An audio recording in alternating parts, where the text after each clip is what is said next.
Terima kasih Tuhan karena Engkau telah memampukan kami untuk boleh berkumpul bersama-sama, berada di tempat ini. Roh Kudus, kami mohon Engkau boleh memimpin ibadah ini dan memimpin kebersamaan kami di tempat ini. Roh Kudus, berbicaralah sesuai dengan kebesaran-Mu dan nyatakan kebenaran firman-Mu.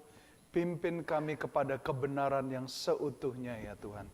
Kami menyatakan hari ini bahwa hati kami siap dan juga pikiran kami siap dan kami tidak akan terganggu di dalam nama Tuhan Yesus. Dan kami nyatakan bahwa iman kami akan bangkit dan pengharapan akan semakin tumbuh subur di dalam taburan daripada firman-Mu, kebenih kebenaran firman-Mu.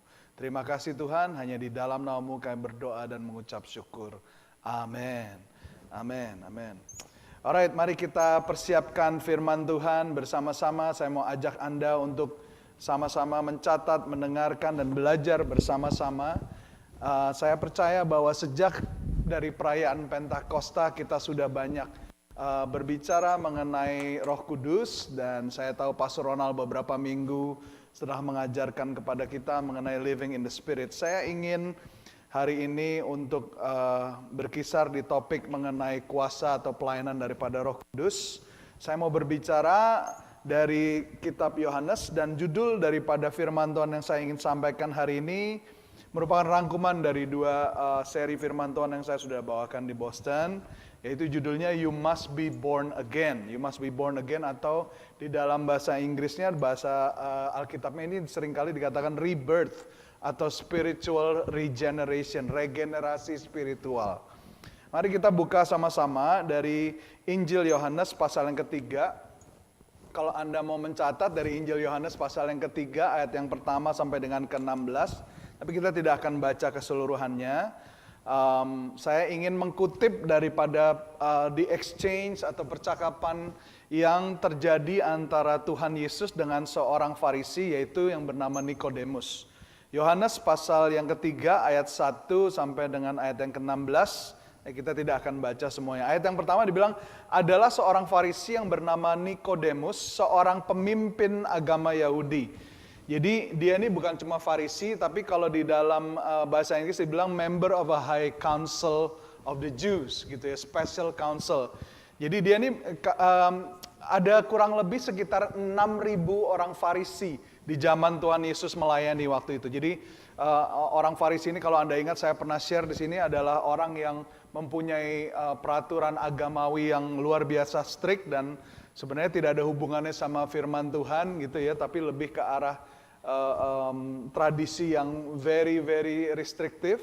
Kemudian ada juga yang bernama orang Sanhedrin gitu ya. Sanhedrin inilah yang biasanya mengelola operasi daripada bait Allah gitu ya.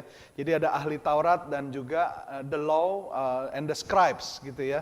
Jadi dia bukan cuma orang Farisi, Nikodemus ini, tapi dia juga orang yang diperkirakan menjadi bagian daripada Sanhedrin, yang higher council yang mengurus bait Allah ya. Jadi ini bukan orang sembarangan. Ia datang pada waktu malam kepada Yesus dan berkata, "Rabi, kami tahu bahwa engkau datang sebagai guru yang diutus Allah, sebab tidak ada seorang pun yang dapat mengadakan tanda-tanda yang engkau adakan itu jika Allah tidak menyertainya." Saya jelaskan sedikit, ada sebabnya kenapa dia datang malam. Karena dia tidak mau dilihat orang. Kenapa? Karena di zaman ini, sebagai seorang Farisi, mereka sangat anti Yesus dan mereka tidak mau memvalidasi siapa itu Yesus. Jadi untuk seorang sekelas Nikodemus ya, yang bukan cuma orang Farisi, bukan cuma anggota, tapi dia bagian daripada the higher council, itu mendatangi Tuhan Yesus, itu a lot is at stake ya. Dia tuh mempunyai resiko yang besar. Makanya dia datangnya malam hari. Tetapi perhatikan bagaimana cara dia menyapa Tuhan Yesus. Dia menyapa Tuhan Yesus dengan sebutan Rabi. Kami tahu bahwa engkau datang sebagai guru yang diutus Allah. Nomor satu, dia ngomong engkau adalah guru yang diutus Allah. Dia katakan sebab tidak ada orang yang bisa melakukan apa yang kamu lakukan kalau dia tidak diutus Allah. Di situ dia udah dapetnya bener tuh. Betul ya? Dan yang kedua, yang penting ini dengan penggunaan kata rabi. Karena di dalam struktur orang Farisi dan orang Sanhedrin, mereka tidak sembarangan menyebut orang rabi. Kalau bukan orang itu bagian daripada mereka dan orang yang memang benar-benar rabbinical yang melalui proses yang benar dan terbukti dan punya status dan keturunan yang mungkin kalau bahasa Indonesia dibilang terahnya itu memang berdarah biru gitu. Tapi ini di dalam segi keturunan Lewi kah atau apa gitu. Tapi kita lihat di sini seorang Nikodemus, dia menyapa Yesus dengan sebutan Rabi, berarti dia meninggikan Tuhan Yesus di dalam keterbatasan pemikiran dia. Tetapi dia mengistimewakan Tuhan Yesus dengan memberikan sebutan yang dikhususkan hanya bagi orang yang terhormat di kalangan mereka, Rabi. Jadi di kalangan orang Farisi ini Tuhan Yesus katakan senang sekali mendapat penghormatan. Dan penghormatan yang tertinggi buat mereka adalah saat orang memanggil mereka Rabi. Jadi sebenarnya Nikodemus ini sedang menghormati Tuhan Yesus dengan penghormatan yang tertinggi di dalam kamusnya dia.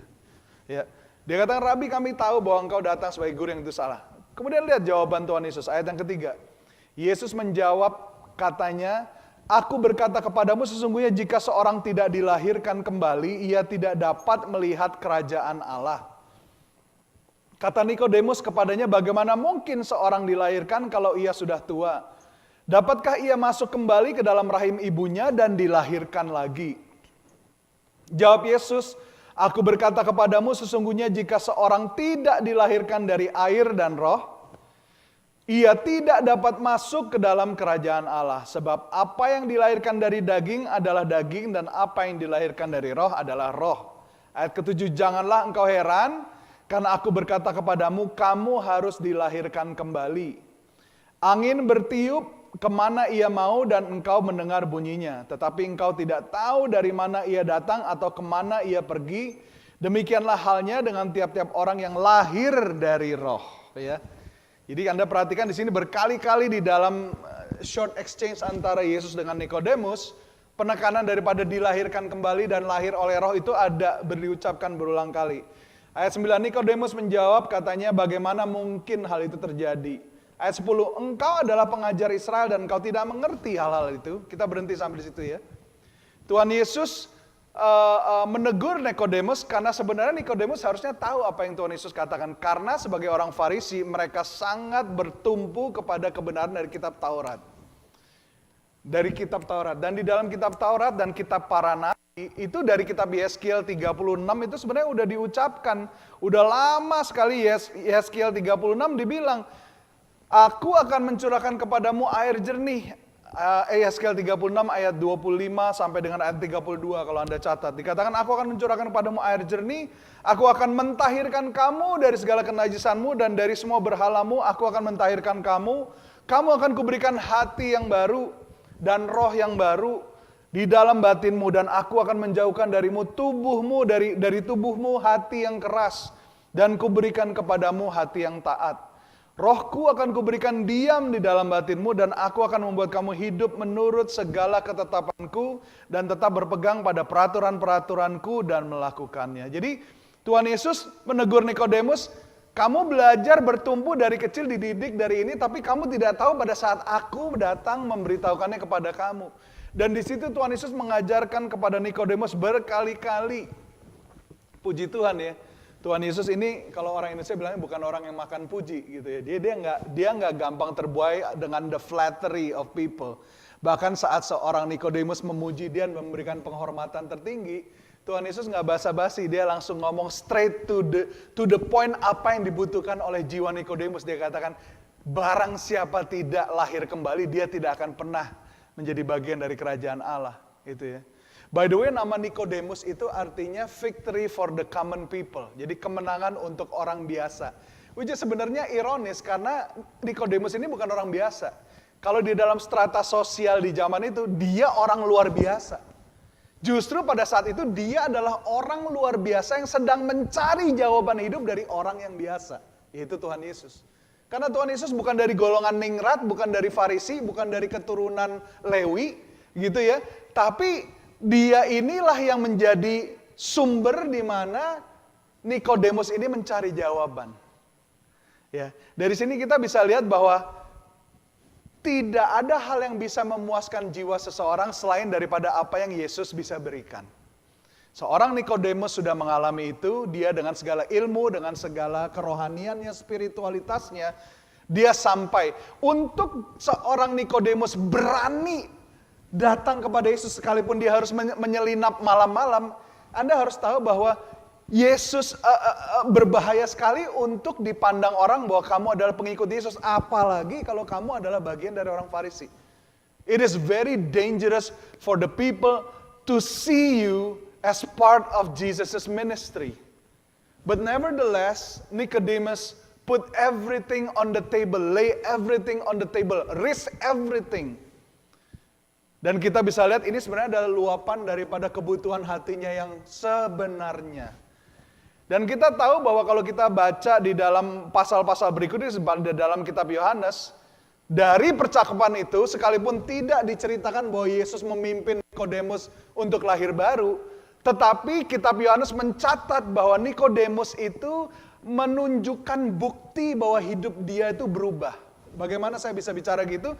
Ada di Yohanes pasal yang ke-7 ayat 45 sampai 52, Yohanes pasal 19 ayat 38 sampai 42. Di situ kitab Yohanes mencatat Nikodemus menunjukkan bahwa dia sekalipun menjadi bagian dari orang Farisi, tapi dia adalah orang Farisi yang mencintai Yesus.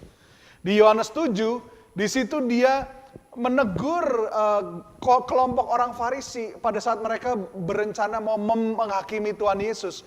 Dia katakan di dalam Yohanes 7, apakah kamu akan menghakimi orang tanpa mendengarkan perkaranya? Apakah itu dibenarkan oleh hukum kita? Jadi untuk seorang Farisi berbicara seperti itu terhadap semua orang Farisi yang lain itu membutuhkan keberanian dan dia meresikokan semuanya gitu. Itu bisa menjadi hal yang tidak populer. Dan akhirnya di dalam kitab Yohanes pasal yang ke-19, kalau Anda ingat, Nikodemus lah yang bersama-sama dengan Yusuf Arimatea yang meminta mayat Tuhan Yesus. Anda kebayang ya, pada saat Yesus baru dihukum mati dan pengikutnya dikejar-kejar, ini Nikodemus, dia bersama dengan Yusuf Arimatea memberanikan diri untuk meminta mayat Tuhan Yesus. Jadi dari sini kita percaya bahwa melalui that short exchange itu Roh Kudus bekerja dan mengubah hidup Nikodemus dan membuat dia menjadi orang yang lahir baru. Kenapa? Karena terbukti di dalam hidup yang berubah dan iman dan keberanian dia. Yang tadinya datang malam-malam, menyelinap dan tidak mau dilihat orang, akhirnya menjadi seorang pengikut Kristus yang berani berdiri. Bahkan di tengah-tengah orang Farisi. Jadi ini luar biasa. Jadi Nikodemus yang tadinya penuh dengan status yang luar biasa di kalangan masyarakat, tetapi hidup dengan kekosongan, with emptiness, meaningless, sampai dia harus mencari Tuhan Yesus dan memberanikan diri. Jadi sebenarnya Yohanes 3 ini merupakan lambang bahwa sometimes you need to reach a point of desperation. Nikodemus ini desperate sekali, gitu ya. Jadi sometimes there's a place where you will end, that's when God will begin in your life. And the sooner that happens, the sooner we will experience God. Ya. Nah, Bapak Ibu Saudara yang terkasih dalam Tuhan, di sini Tuhan Yesus menekankan berkali-kali suatu perkataan yang harus kita ingat dan harus kita pegang teguh sebagai doktrin keimanan kita, yaitu bahwa kita harus dilahirkan kembali. We must be born again. Ada amin semuanya? We must be born again. Jadi sebenarnya jalur keimanan kita sebagai orang Kristen itu bukanlah jalur tradisi, bukanlah jalur ritual, tetapi jalur perubahan rohani yang terjadi di dalam diri kita oleh karena pekerjaan Roh Kudus. Karena untuk bisa lahir kembali secara fisik kita tidak mungkin, tetapi Roh Kudus bisa mengerjakan spiritual rebirth. Dan ini ditekankan oleh Tuhan Yesus kepada Nikodemus dan ditekankan di dalam seluruh pengajaran Injil Yohanes, Matius, Markus, Lukas, Yohanes. The term born again itu berkali-kali diterapkan dan diajarkan. Ini sesuatu yang harus kita masukkan ke dalam doktrin keimanan kita. Ya, ayat 7 Tuhan Yesus bilang you should not be surprised. Jangan kaget gitu ya. Akan perkataanku bahwa kamu harus dilahirkan kembali. Di ayat yang ketiga juga dibilang, Tuhan Yesus bilang, I tell you the truth, no one can see the kingdom of God unless he is born again. Bapak Ibu, bagaimana dengan kita semua? Apakah kita sudah mengalami dan meyakini dan menerima dan melalui apa itu proses kelahiran kembali? Ya, jangan terlalu cepat untuk menjawab karena kelahiran kembali tidak terjadi dengan hanya sekedar kita sering datang ke gereja, rajin mengikuti doa atau selalu membaca firman Tuhan. Karena di dalam kelahiran baru itu yang terjadi adalah hati yang diubahkan. Baru tindak tanduk atau kelakuan yang berubah. Nah, yang terjadi seringkali orang terbalik. Mereka melakukan dulu, tapi hatinya tidak pernah berubah. Hatinya tidak pernah dijamah oleh Roh Kudus. Ya. Kata born again ini satu hal yang perlu kita pahami. Ya. Di dalam proses kelahiran kembali yang kita perlu pahami adalah kita ini tidak punya peranan apa-apa di dalam kelahiran kita. Ini 100% dikerjakan oleh Roh Kudus, betul? Roma sendiri bilang keselamatan kita ini semata-mata karena kasih anugerah Tuhan, bukan karena jeripaya kita. Jadi nggak ada yang dari kita yang boleh membanggakan diri, betul ya? Saya hadir di dalam 3 kali kelahiran dari anak-anak saya. Saya lihat banget bahwa 3 kalinya anak saya yang ada di janin itu nggak ngasih tahu, mama gini mah belok kiri dikit ya, tahan sedikit nggak. 100% itu kerja dari istri saya, betul ya? Anak itu nggak ikut campur, dia cuma dilahirkan. Jadi when we are born again, we are being birthed by the process of the Holy Spirit. Nah, ini analogi yang tepat banget karena Roh Kudus dikatakan adalah penolong, betul ya? Dia adalah penolong, dia adalah helper. Dan kebetulan perempuan atau istri itu menurut kitab Kejadian, waktu Tuhan menjanjikan perempuan kepada Adam dikatakan, aku akan memberikan kepadamu, menciptakan kepadamu apa? Penolong yang sepadan padamu. Jadi proses sebagaimana seorang bayi dilahirkan 100% oleh effort daripada ibunya, the helper. Demikian juga kita lahir baru ini 100% ini adalah proses daripada Roh Kudus. Kita tinggal mengizinkan Roh Kudus, do your work in me. Roh Kudus, aku membuka hatiku. Pimpin aku kepada kebenaran yang seutuhnya. Lembutkan hatiku. Udah, partnya kita pasrah, terima. Itulah proses kelahiran yang sesungguhnya. Dan kelahiran baru ini tidak dicapai dengan, mungkin kita mesti hafal Alkitab 150 ayat atau tidak pernah miss gereja dalam 1 tahun. Atau itu semua seharusnya merupakan hasil daripada hati yang sudah dilahirkan kembali. Betul? Jadi kita jangan terbalik pemahamannya. Dunia dan tradisi mengajarkan kita bahwa kelahiran kembali itu terjadi pada saat kita berdoa terus, atau ke gereja terus, atau menghafalkan firman Tuhan. Itu perbuatan manusia. Sekali lagi saya kembali, di dalam kelahiran tidak ada andil kita selain pasrah. Halo? Betul ya? Bapak-bapak yang pernah hadir di dalam kelahiran anak-anakmu, engkau sadar betul. Betul? Yang kerja keras di ruangan itu hanya istrimu. Anaknya nggak ikut.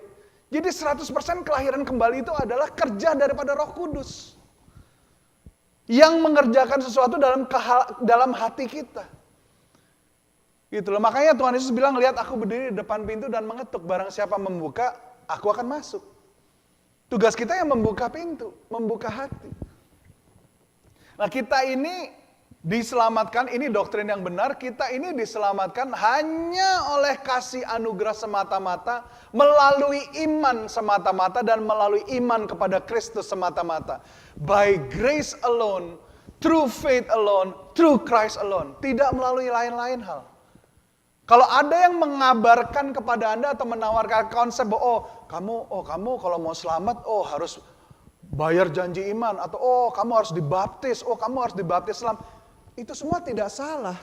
Tetapi itu semua tidak memimpin, menjamin kepada keselamatan. Karena keselamatan kita ini hanya melalui kasih anugerah semata. Kasih anugerah. Bapak Ibu Saudara yang dikasih Tuhan, keselamatan itu cuma kita menerima. Menerima pemberian. Menerima. Jadi tugasnya kita cuma menerima. Kalau saya mau menerima, mau memberi kepada Mario, ini buat kamu dari saya. Nah, tugasnya dia cuma menerima. Itulah keselamatan.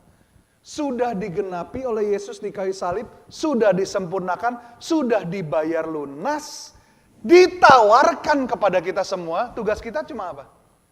Cuma terima. To receive the gift of salvation that has been made possible by Jesus' final work at the cross. For God so loved the world that He gave His only begotten Son, that whosoever believe will not perish but have everlasting life.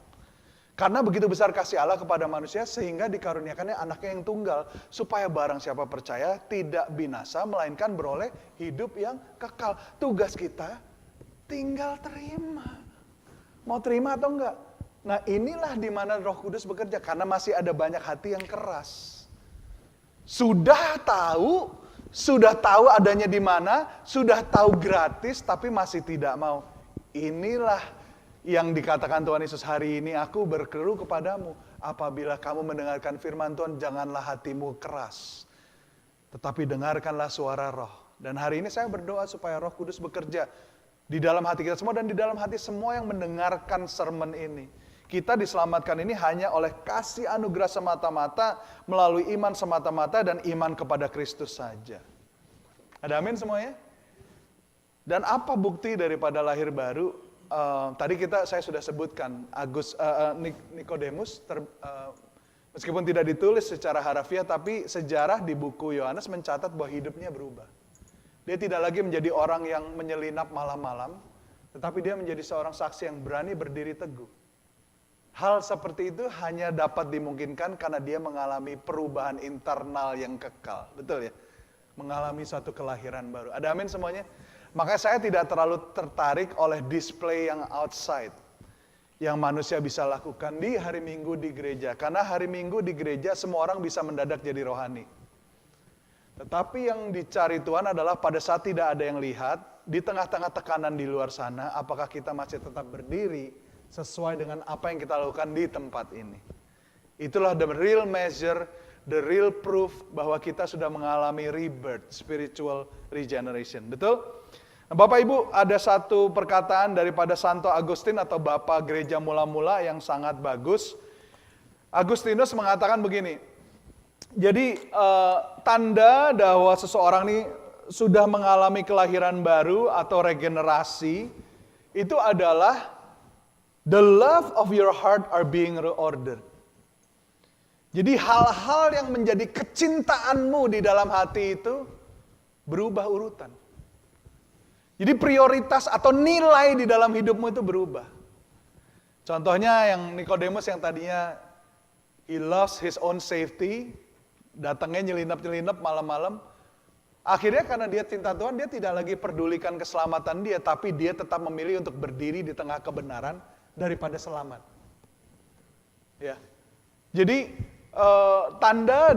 salah satu tanda daripada hidup yang sudah berubah, lahir baru adalah mempunyai nilai yang berbeda, different value exchange, the value being transformed, berubah. Yang dulunya senangnya mukulin orang, sekarang jadi sukanya menolong orang. Ada perubahan. Dulu yang dipikirin cuma diri sendiri, kerja, nabung uang, cari uang, banting tulang, kalau istilah Indonesia, banting tulang gitu ya. Hanya untuk menyenangkan diri sendiri. Sekarang kerja keras untuk menolong orang lain. Ada perbedaan, ada exchange of value. Sekalipun keselamatan itu gratis, kita tinggal nerima. Tapi untuk hidup mengikut Yesus, itu akan ada harga yang harus dibayar. Halo? Ada harga yang harus dibayar. Ya inilah tanda daripada apa yang Agustin katakan. Nah, saya mau ajak Anda lebih dalam lagi untuk melihat apa sebenarnya yang Roh Kudus kerjakan pada saat Dia datang untuk mengubah hati kita, memimpin kita kepada kelahiran baru. Mari kita buka sama-sama Injil Yohanes pasal yang ke-16, ayat yang ke-7 sampai dengan ayat yang ke-15. Yohanes pasal yang ke-16, ayat yang ke-7. Yohanes 16 ayat yang ke-7. Dibilang begini, Yohanes pasal yang ke-16 ayat yang ke-7. Dikatakan, namun benar yang kukatakan ini kepadamu adalah lebih berguna bagi kamu jika aku pergi. Ini Tuhan Yesus ngomong ke murid-muridnya ya. It's better for me to leave you, dia bilang. Adalah lebih berguna bagi kamu jika aku pergi, sebab jikalau aku tidak pergi, penghibur itu tidak akan datang kepadamu, tetapi jikalau aku pergi, aku akan mengutus dia kepadamu. Siapa penghibur yang dimaksud di sini? Itu adalah Roh Kudus, ya. Di dalam bahasa Inggrisnya dibilang helper, atau dalam terjemahan lain dikatakan advocate, di dalam terjemahan lain dikatakan comforter. Ya.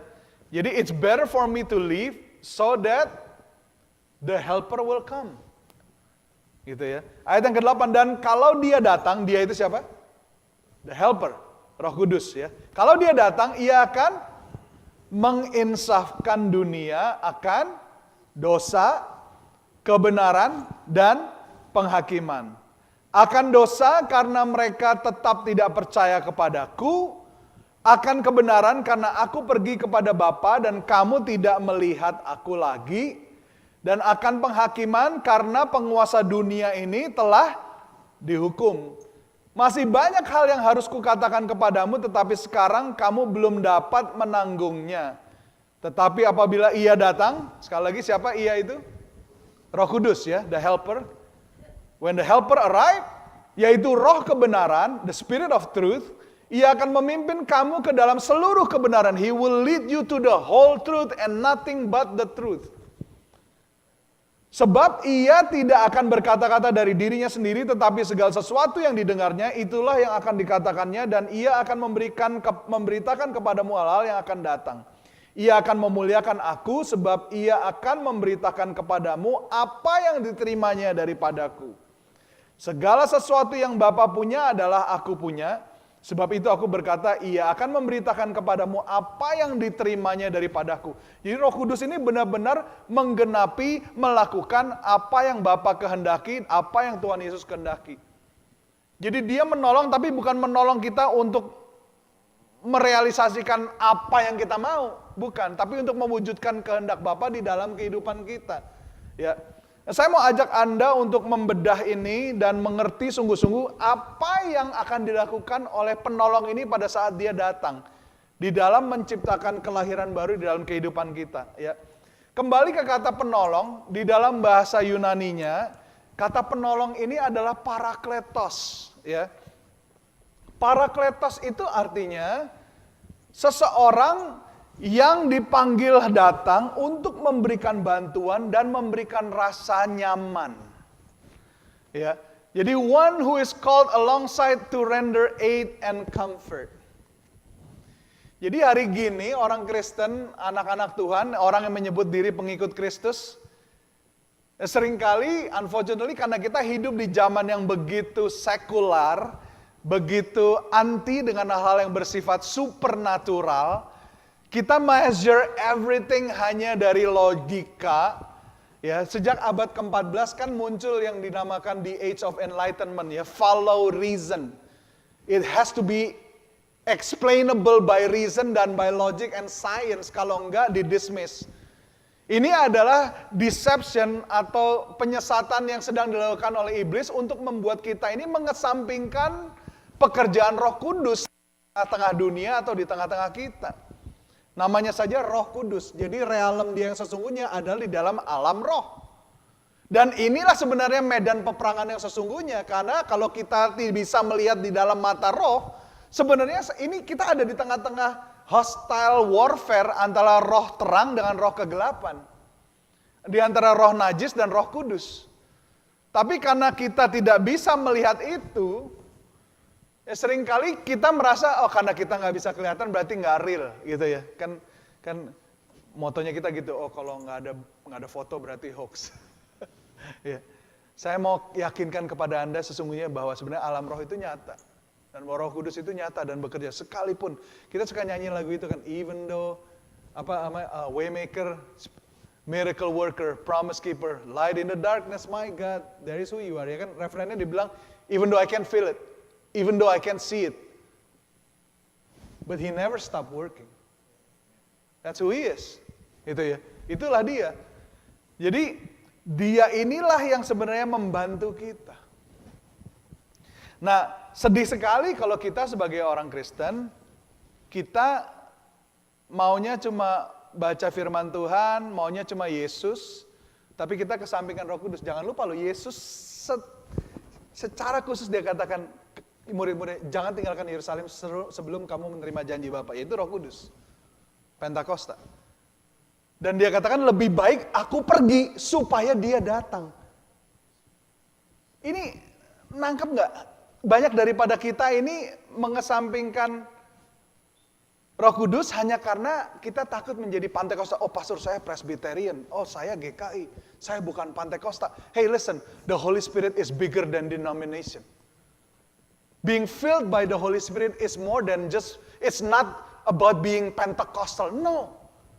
The Holy Spirit is bigger than Pentecostal and Pentecostalism.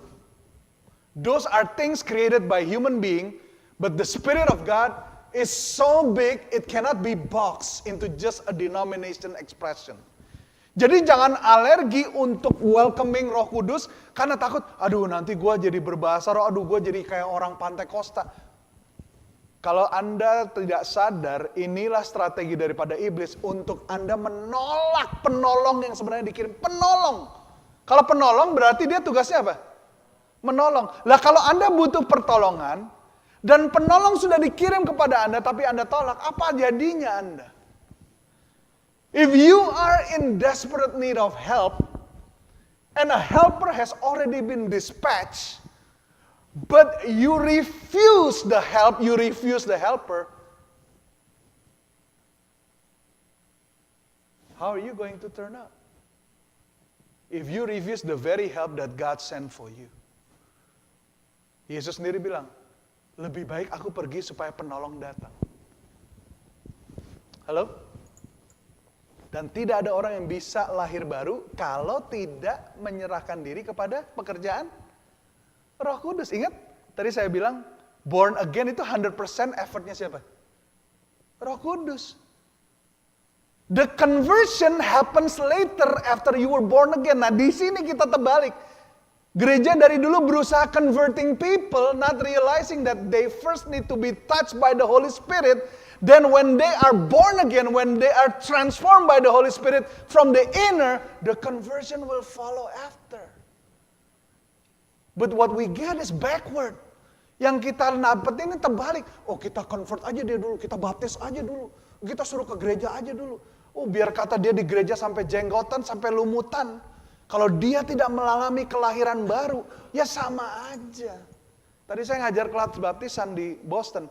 Apa bedanya dibaptis dengan kecemplung? Dua-duanya basah. Bedanya apa? Iman yang menyertai tindakan itu.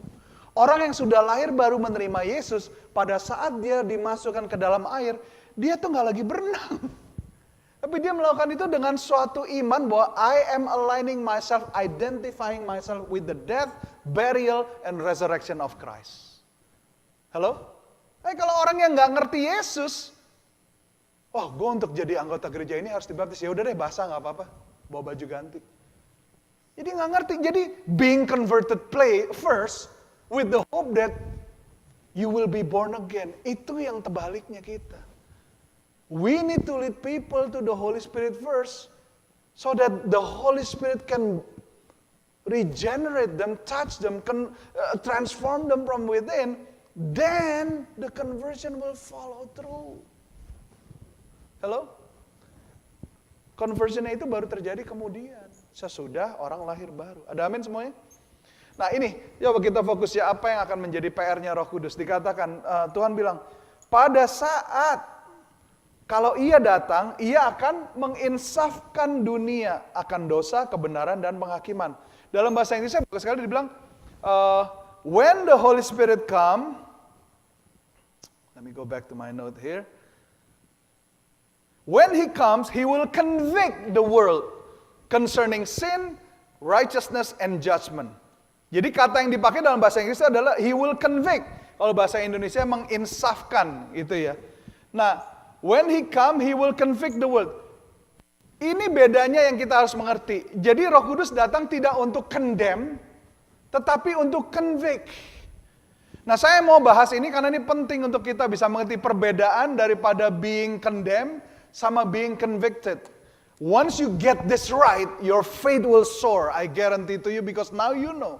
Bedanya apa? Untuk bisa menjawab bedanya apa, kita harus melontarkan pertanyaan ini. What it is, what it says, who it is from, and where it leads. Ya, Saya coba untuk bahas satu-satu ya. Kalau Anda mencatat, ini bagus sekali untuk bisa dicatat. Yang pertama, apa bedanya condemnation sama conviction? Yang pertama, kita bisa ngerti bedanya pada saat kita bertanya what it is. Ya, condemnation itu adalah deklarasi penghakiman negatif. Jadi negative judgment declaration. When you're being condemned, basically a judgment is being declared on you. It's basically saying, oh you are evil, oh you are bad. So itu melekat dengan identitas Anda. You are. Condemnation itu nggak bilang what you did is wrong. But condemnation is saying you are wrong. Condemnation itu nggak bilang what you did is evil. Condemnation is saying you are evil. Nah ini kita tahu ya. Jadi what it is. Sementara kalau conviction itu sekalipun menunjukkan apa yang salah bukan siapa yang salah. Tetapi condemnation itu nggak carry the same judgmental aspect. Karena conviction itu does not carry judgmental aspect. Kenapa? Karena conviction seeks to transform one who commit wrong. Seek to mengubah siapa yang salah. Conviction itu nggak pointing finger, it's pointing finger at the problem without any compromise, telling what it is. Tetapi at the same time pointing to the solution. Ya, Anda perlu tahu bahwa you are not what you do. That's conviction. Jadi kalau Anda nih mencuri, kalau conviction itu Roh Kudus bekerja trying to convict us, dia nggak bilang oh kamu pencuri. Tetapi kamu nih mencuri. Dan apa yang kamu lakukan salah. Tetapi kamu tidak harus selalu menjadi orang yang salah. Condemnation, you are thief. Kamu nih memang pencuri, emang dari dasarnya kamu nih pencuri. Udah. Condemnation membesarkan kesalahan. Conviction itu menjelaskan apa yang salah, tetapi at the same time menunjukkan jalan keluar. Jadi what it is very different. What it says, ya itu, kalau di dalam condemnation speak about you as a person. You are evil. You are bad. Oh kamu nih evil, oh kamu nih buruk. Itu condemnation. It speaks to you as a person. It shows who you are by tagging you evil. Membicarakan siapa Anda dengan melabelkan evil ke dalam diri Anda. Kalau conviction itu, it points at the wrong action, mindset, and belief. That's what it says. It's the action. It's the mindset behind it. It's the belief that leads you to do something wrong. Ya satu kepercayaan yang membuat Anda tuh melakukan kesalahan. That's what it says. Bisa lihat nggak bedanya nih? Yeah. Heaven and earth. Who is it from? It's clear. It's clear, ya kan? Who is it from? It's clear. Yang jelas Tuhan tidak memberikan condemnation. Dari mana kita tahu? Roma 8 ayat 1. There is therefore now no condemnation for those who are in Christ Jesus. Sekarang tidak ada lagi tuduhan bagi mereka yang berada di dalam Kristus. Betul? Nggak ada lagi tuduhan. After all, tadi Tuhan Yesus sudah bilang, pada saat Roh Kudus datang, pekerjaan dia adalah apa? Bukan menuduh orang yang berdosa supaya dia bertobat. Bukan. Tetapi menginsafkan. Convict them. Supaya mereka berubah. And then where it leads? For condemnation, it leads you to, condemnation includes guilt, shame, regret, and fear. Jadi condemnation itu membuat kita merasa bersalah, mengedepankan shame ya, aib, kemudian regret, penyesalan yang mendalam dan rasa takut. It declares you are wrong without any way out. As a result, condemnation will lead you into a certain behavior which is hopelessness. When you are being condemned, you are being led to hopelessness. Tidak memiliki pengharapan. And when you lead life with hopelessness, it will lead you in the end to lawlessness. Ada banyak orang yang udah tahu salah dan dia tidak diberikan jalan keluar, tidak di-encourage, tapi hanya terus oh lu salah, emang lu brengsek, emang lu orangnya begini, oh memang kamu nih kamu emang kurang ajar. Ya orang tua ada yang begitu didik anak, oh memang lu gak tahu diuntung, oh memang lu nih anak dablek, oh memang dari awal lu. Jadi yang di point itu adalah kesalahannya dan kesalahannya itu diidentikan dengan siapa dia. Yang difokus bukan apa yang dia buat salah atau pemikiran yang salah di belakang apa yang dia lakukan. Ya ini hati-hati Bapak Ibu Saudara yang dikasihi dalam Tuhan. Kalau kita seringkali udah marah sama anak-anak, seringkali kita mengidentifikasikan kesalahan orang itu menjadi anak itu. It's not that you are wrong, but what you did was wrong. Halo? Ini yang kita harus, kalau kita mau melakukan apa yang Roh Kudus lakukan, kalau kita mau izinkan Roh Kudus melakukan apa yang dia datang untuk lakukan, kita harus mengerti ini. Condemnation, it leads to frustration, hopelessness, and in the end it leads to lawlessness. Kalau orang disalah-salahin terus, in the end dia akan, ya anyway gue mau lakukan yang benar juga udah dikiranya begitu, ya nggak? What's the point? What's the point of trying? Jadi akhirnya orang ya hidup di dalam lawlessness. Condemnation does not encourage people to believe in a better day or better self for themselves. But what it does, it leads them to hopelessness. On the other hand, conviction, it leads you to hopefulness. It leads you to hopes. It leads you to faith and a godly life. And that exactly is what the Holy Spirit come to do. When He come, He's going to convict the world.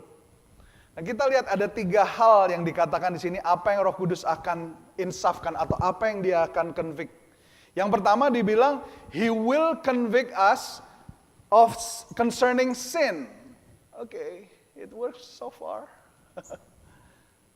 Oke, boleh klik ke next slide.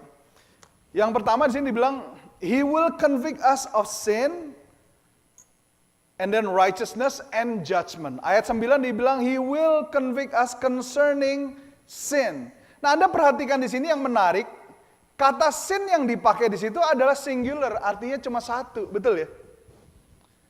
Dosa sebenarnya ada banyak nggak? Ada banyak, tapi tugas Roh Kudus itu menginsafkan hanya kepada satu dosa. Karena itu katanya singular, ya perhatikan situ ya. Nah, jadi He will convict us concerning sin. Kita akan ngerti apa sin itu. Dikatakan, because they do not what? Believe in me. Jadi the number one sin that the Holy Spirit come to bring conviction upon is the sin of unbelief. Unbelief. Why? Because the sin, dosa unbelief, dosa tidak percaya. Dan by the way, tidak percaya itu adalah dosa. Dan dosa tidak percaya ini adalah dosa yang terburuk. Kenapa? Karena pada saat kamu tidak percaya, it is worse because the sin of unbelief prevents the forgiveness of many other sin. Dosa ketidakpercayaan itu menghalangi Anda untuk menerima pengampunan dari dosa-dosa yang lain. Kalau Anda sudah tidak percaya, putus harapan Anda untuk mengalami pengampunan dari dosa-dosa yang lain. Karena yang bisa mengampuni dosa hanya Tuhan. Lah Anda tidak percaya Tuhan. Jadi semua problem dosa yang Anda alami, penyelesaiannya berhenti di dalam diri Anda sendiri. Itu sebabnya semakin banyak rumah sakit jiwa, obat-obat mental itu semakin banyak. Kenapa? Karena kita tidak akan menemukan jalan keluar dari problema kemanusiaan kita di dalam kemanusiaan kita. Satu-satunya cara kita bisa menemukan jalan keluar dari problem kemanusiaan kita adalah naik lebih tinggi kepada ilahi, kepada Tuhan. Dan inilah tugas Roh Kudus. Itu sebabnya itu yang diserang oleh iblis pada saat iblis berhasil menaburkan benih ketidakpercayaan kepada Tuhan dan Roh Kudus. Ya hopelessness, jadi hopelessness. Kalau salah ya salah seumur hidup, tidak bisa benar, nggak bisa ada jalan keluar. Roh Kudus datang untuk menginsafkan kita terhadap satu dosa ini. Unbelief. Di dalam Mazmur 14 ayat 1 dibilang, orang bodoh berkata di dalam hatinya, tidak ada Tuhan. The fool says in his heart, there is no God. Diulang 2 kali dalam Mazmur. The fool says in his heart, there is no God. Ini yang kredo daripada sekularis, ya, dunia. Anak-anak muda dengarkan baik-baik. Kalau Anda ini pergi ke sekolah, ke college, there's a very, very big chance that the one who is teaching you, itu are those who does not believe anything about God or the Holy Spirit. They would teach you knowledge from the standpoint that there is no God. That if you are going to be better, It's going to be up to you. But the truth is, you cannot pull yourself with your own bootstrap. Human being cannot find a source of betterment from within themselves. They're going to have to raise higher. They're going to have to turn to their maker, which is God. This is where the Holy Spirit comes. The Holy Spirit connects us to the source. Nah, itulah yang menjadi peperangan kita saat ini. Jadi salah satu tanda juga untuk orang yang mengalami kelahiran baru adalah apa? Dia tidak lagi menjadi orang yang unbelief, tetapi dia menjadi orang yang percaya. Ini merupakan satu tanda bahwa Roh Kudus bekerja dalam kehidupan orang itu untuk mengerjakan kelahiran baru. Karena ini tugas Roh Kudus, betul ya? Yang pertama, dia datang to convict us concerning sin. And that one sin is the worst sin, is the sin of unbelief. Yang kedua, when the Holy Spirit come, ayat yang ke-10, boleh di-turn ke next slide. Dibilang, when He come, He will convict the world concerning righteousness, because I go to the Father, and you will see me no longer. Ya, dia akan apa? Bahasa Indonesia ini mana? Akan menginsafkan akan kebenaran karena aku pergi kepada Bapa dan kamu tidak melihat aku lagi. Nah ini perlu dijelaskan karena kalau Anda nggak ngerti betul kelihatannya rada tulalit gini gitu. Maksudnya Tuhan Yesus apa sih? Gini loh. Manusia ini percaya akan standar kebenaran yang disebut relative righteousness. Jadi yang benar buat saya belum tentu benar buat kamu. Halo? Jadi manusia ini di dalam sekularisme, di dalam dunia ini tidak percaya dengan yang namanya absolute truth. Bahkan mereka bilang ini, there's no such thing as absolute truth. Kalau ada orang yang ngomong kayak gitu, saya minta Anda bilang sama orang itu, are you absolutely sure about that? Because what he just said is absolute truth. If he says there's no such thing as absolute truth, are you absolutely sure about it? Because he has said a statement that just defeat his own statement. Kalau dunia ini nggak ada absolute truth, mati semua kita. Dunia ngambang-ngambang. Anda kalau naik ke gedung lantai 15, loncat dari jendela, absolutely, I guarantee you will fall and you will die. Because there's an absolute law of gravity. And that's the truth that can always function at any time. Ya, nah tapi di dunia yang sekular ini, orang itu percaya, well you know what, gua nggak buruk-buruk amat kok. Gua nggak jelek-jelek banget. Kenapa? Karena dia compare-nya sama orang lain. Karena the truth is dalam dunia yang messed up ini pastilah ada orang yang lebih buruk dari kita, betul nggak? Tuh, ada ya? Pasti ada. Because the truth is kita hidup di fallen world, fallen humanity. Lah tapi kita nih, we have no business comparing ourselves to other people, and especially other people that is lesser than us. The Bible teaches us that the only mirror that we need to reflect ourselves upon is the Word of God. It's to Him. Comparing ourselves to other people, especially those who are lesser than us, it creates a sense of false security in us. And ini adalah strateginya iblis untuk menjerumuskan kita, menjatuhkan kita. Kita merasa aman padahal keamanan yang kita rasakan ini hasil daripada iman yang salah. Nah inilah relative righteousness. Jadi dia kata, oh gua nggak buruk-buruk amat kok. If there is heaven, probably I will gain admission to that because I'm not as bad as most people are. Morally, I am good. We understand that for us to gain admission to heaven, we cannot just be morally right. We need to be spiritually right. Hello? How are you going to achieve that by just being pious? Being good on your own? Nggak bisa. Firman Tuhan katakan kebenaranmu, hikmatmu seperti kain kotor di hadapan Tuhan. Dia katakan, if there's heaven, probably I'm good enough to get there. And in the end, ini yang paling populer. In the end, the good deed that I do will outweigh the bad deed that I do. Jadi kebaikan, pada akhirnya, perbuatan baik yang saya lakukan akan, apa ya istilahnya? Akan lebih banyak daripada. Jadi kayak curve gitu ya. Apa istilahnya? Grading test itu kan curve gitu ya. Disesuaikan gitu. No. You're either sinner or not. Buat Tuhan. Nggak ada agak berdosa tuh nggak ada. Ya kan? Nah problemnya apa? Itu semua oke aja valid. That can be a valid claim until Jesus come to this earth. Then we have a problem. Why? Because now comes a standard that is not human. godly. And that's the perfect standard. So whenever something that is imperfect being showcased side by side, pada saat sesuatu yang tidak sempurna, dipamerkan bersandingan dengan yang sempurna, kita semua tahu. Yang tidak sempurna ini akan kelihatan lusuh banget, betul nggak? Ya kan? Coba Anda misalnya analogi yang tepat apa ya gitu. Misalnya Anda pamerkan mobil yang dari junkyard gitu ya, yang udah dicuci lah, dibersihin.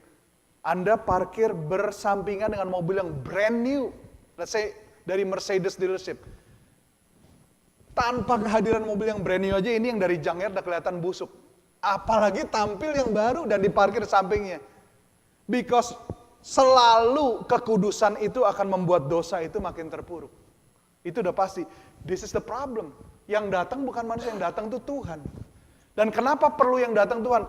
Karena tidak ada manusia pun yang bisa datang dan berdiri di hadapan Tuhan yang kudus dan tidak mengalami amarah dan penghakiman kalau dia tidak mengalami pengampunan dari Yesus. Ya. Nah, kita merasa kita semua oke sampai Yesus datang, baru kita sadar, wow, ternyata gue messed up. Di kitab Yesaya 5 ayat 8, ayat 11, ayat 18, 20, 21, 22, Yesaya mengawali pelayanannya dengan berkata, celakalah kamu, celakalah dia, celakalah. Jadi nabi gitu ya, luar biasa. Dan dia punya hak untuk berbicara seperti itu kan dia nabi.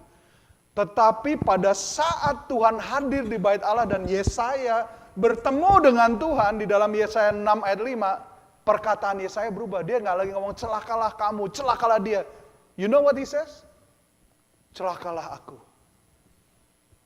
Kalau nabi aja yang wakil Tuhan, itu begitu berhadapan sama Tuhan, sadar bahwa dia ini nggak oke. Anda ngerti nggak? Ini karakteristik dari quality daripada Tuhan. Tuhan tuh kudus. Dia standar kekudusan yang luar biasa. Pada saat dia hadir, kekudusanmu nggak ada bandingannya sama dia. Jadi you cannot live with relative righteousness. You need the standard of perfect righteousness that only Christ can offer to you. Dan ini yang Roh Kudus lakukan. Roh Kudus datang untuk meyakinkan dunia akan standar kebenaran yang seharusnya tidak bisa mengacu kepada kebaikan kita, kemoralan kita, tetapi hanya kepada kebenaran Kristus.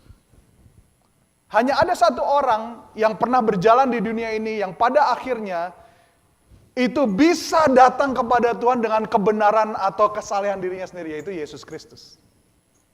Hanya dia.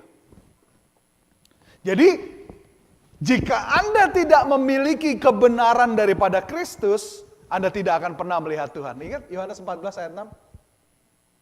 I am the way, the truth, the life. No one, dikatakan no one shall come to the Father but by me. Akulah jalan dan kebenaran dan hidup, tidak ada seorang pun yang dapat sampai kepada Bapa jika tidak melalui aku. Iya kan? Jadi dosa ini condemn kita. Jadi dosa yang mengkondem kita itu adalah unbelief, tetapi kebenaran yang menyelamatkan kita adalah kebenaran Kristus.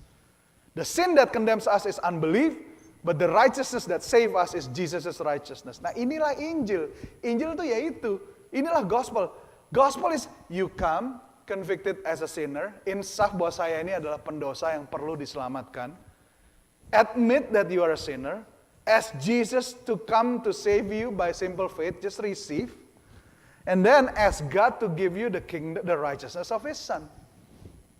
That's exactly. 2 Korintus 5 ayat 21. For He made Him, Jesus, who knew no sin, to be sin for us, that we might become the righteousness of God in Him.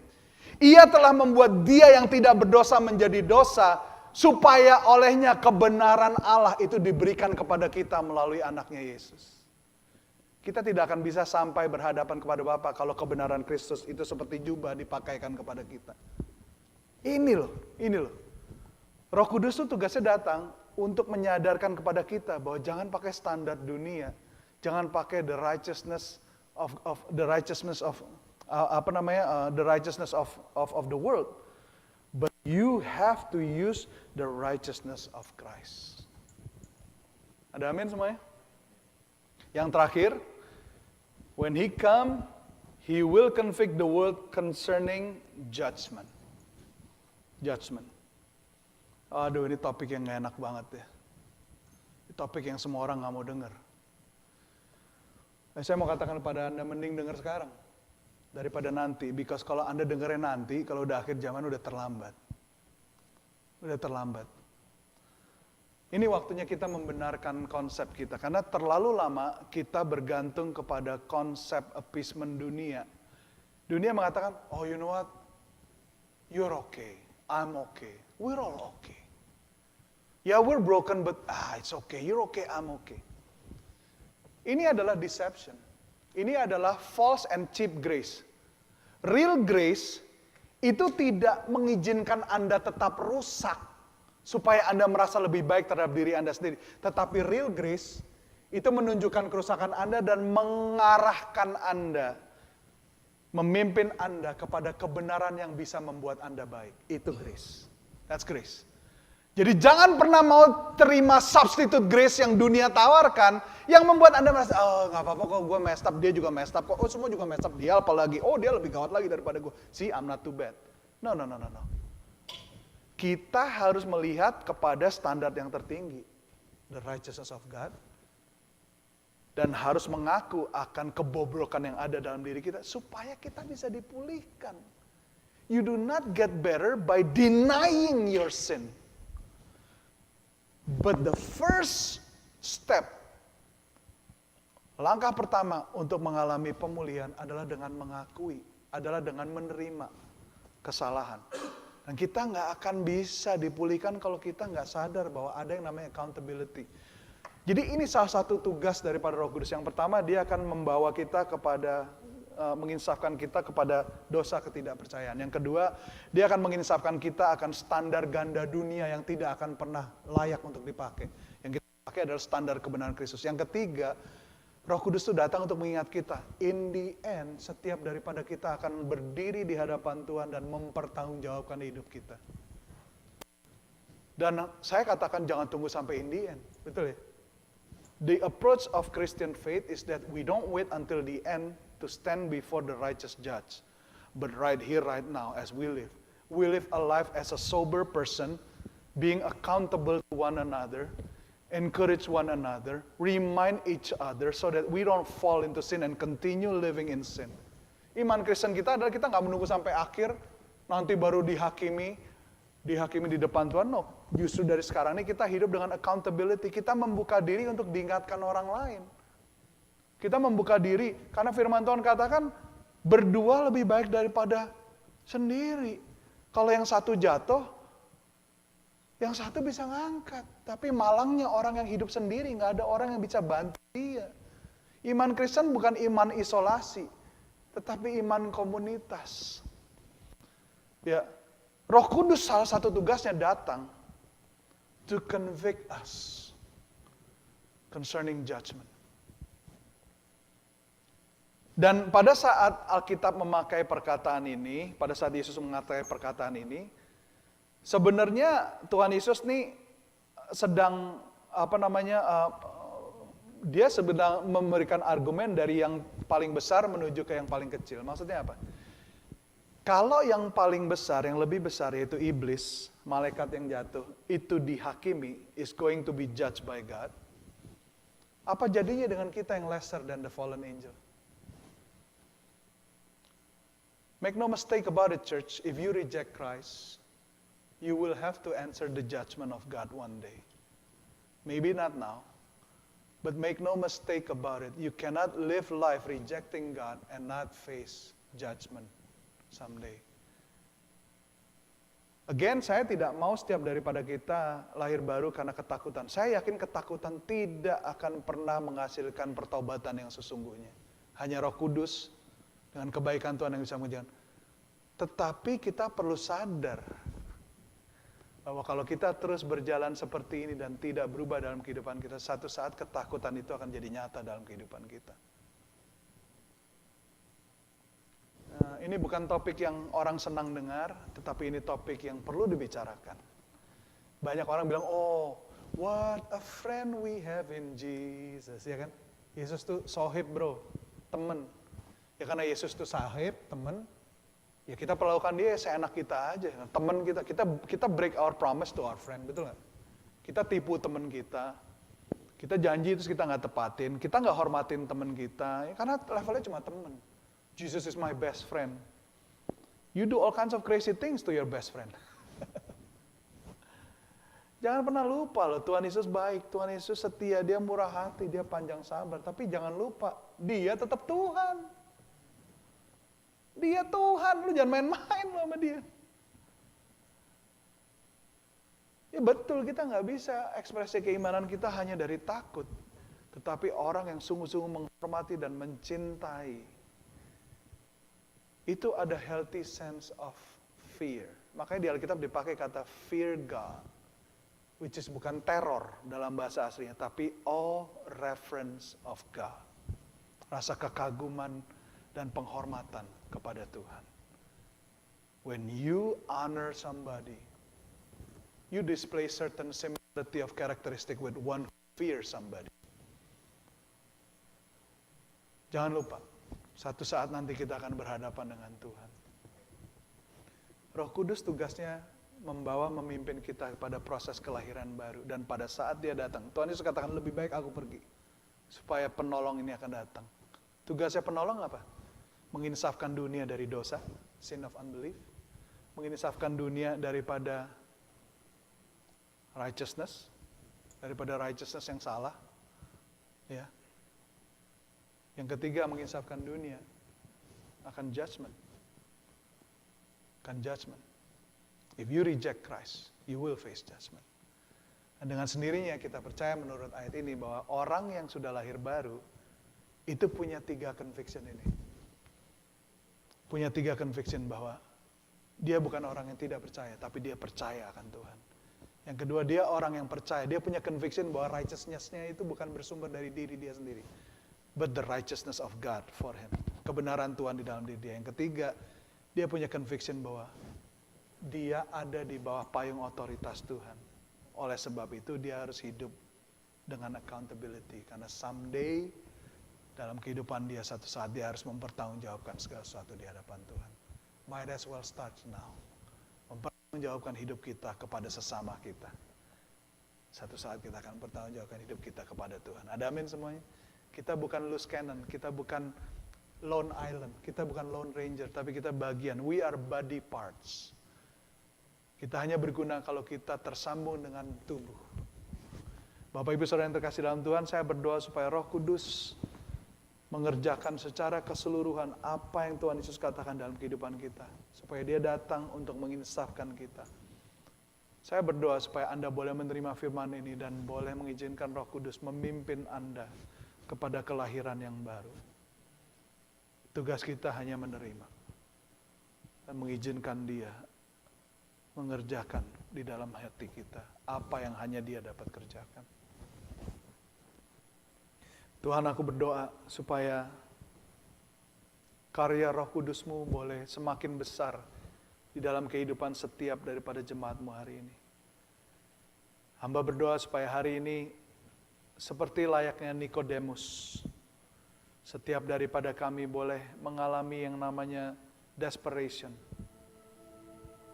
Nikodemus tidak bisa menemukan apa yang menjadi keresahan jiwanya di dalam kitab-kitab pengajarannya, di dalam status sosial yang dia sudah capai, di dalam kehormatan yang dia terima dari masyarakat. Tetapi di dalam keresahannya, di dalam keputusasaannya, dia bertemu dengan pengharapan yang hidup, yaitu Yesus.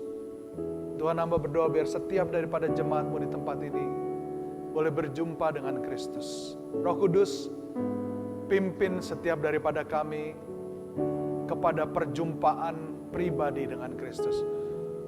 Holy Spirit, I pray that you will lead every single person in this place to a personal encounter with Jesus Christ, with the mercy of God.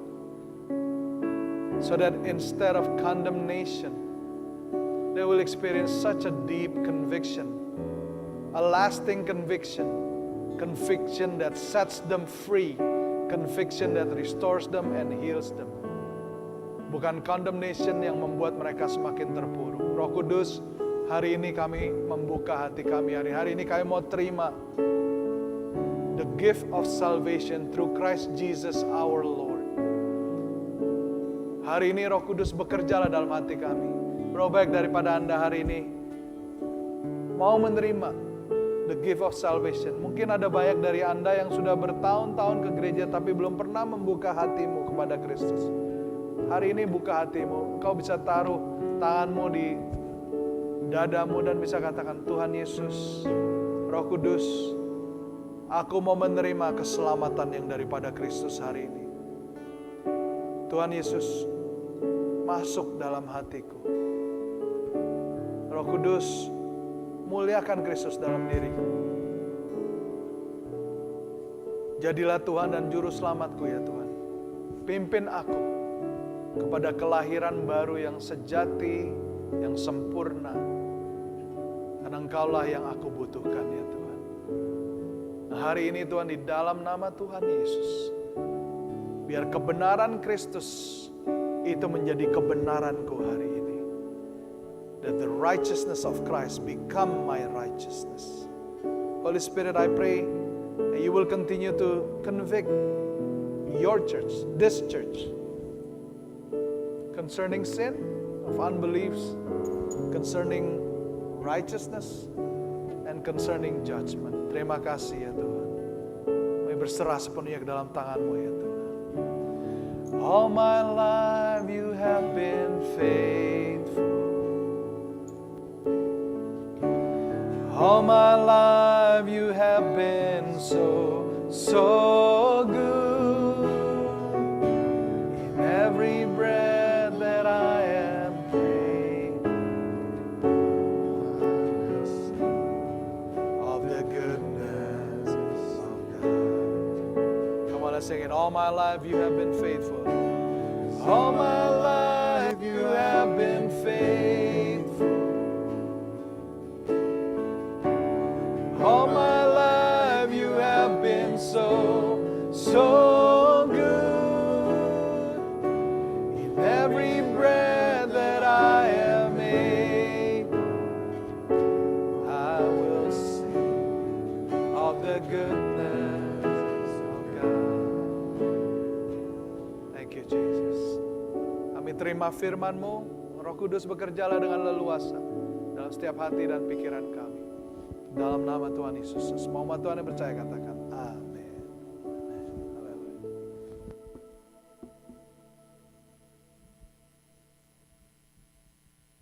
Oke, terima kasih Pastor Z buat